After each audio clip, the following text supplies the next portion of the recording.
తర్వాత మన శోధన అనిపించిన తర్వాతే దేవుని యందు ఆయన ఏం చేయడు, రాజు అయ్యాడు. ఒక దేశానికి మహారాజు అయ్యాడు. ఆ రాజు మరి దేశం అంతటిని కూడా పరిపాలించాడు. ఆయన గొర్రెలు మేపుకునేవాడు దావీదు గొర్రెలు మేపుకున్నగా ఒక దేశానికి రాజు అయినాడు. ఆయన అంతగా ఆశీర్వదించాడు. అంటే యేసయ్య కృప ఆయనకున్నది కాబట్టే అంతగా ఆశీర్వదింపబడ్డాడు. మనకు ఆశీర్వాదములు కావాలని అనుకుంటున్నాం, ఆయనను స్తుతిస్తున్నామా?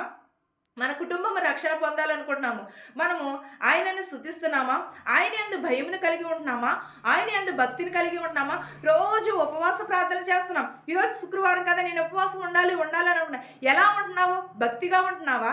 లేదా వినయంతో ఉంటున్నావా? ఎలా ఉన్నావు ఒక్కసారి ఆలోచించుకుంటున్నావా? నీవు వేషధారుల వారి కాకుండా నీతిమంతురాలుగా నువ్వు దేవుని సన్నిధిలో నిలవబడు.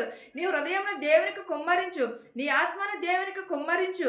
అప్పుడు దేవుడు దావీదు వలె నిన్ను ఆశీర్వదిస్తాడు, హన్నా వల్లే ఆశీర్వదిస్తాడు. నీ బిడ్డలు దీవింపబడాలి అని అనుకుంటున్నావు, కానీ హన్నా వల్లే ప్రార్థన చేస్తున్నావా?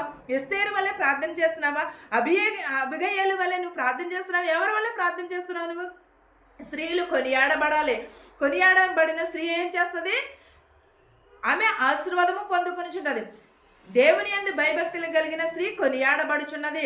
నువ్వు కొనియాడబడుచున్నావా? లేకపోతే వేషధారిగా ఉంటున్నావా? ఒక్కసారి ఎప్పుడైనా నీ హృదయాన్ని నువ్వు పరిశీలన చేసుకుంటున్నావా? ఒకవేళ నేను భక్తి పరురాలనని వేషధారం కప్పుకుంటున్నావేమో, నువ్వు వేషం వేసుకుంటున్నావేమో భక్తి పరురాలనని, కానీ అది కాదు నీకు కావాల్సింది. దేవుని యందు భయమును భక్తిని కావాలి. దేవుని యందు మనము వినయమును విధేయతను కలిగి ఉండాలి.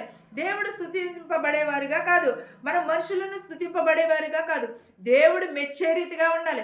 ప్రార్థన చేయి, దేవుడు నిన్ను దీవించేంత వరకు ప్రార్థన చేయి, దేవుడు నిన్ను స్తుతించే వరకు ప్రార్థన చేయి.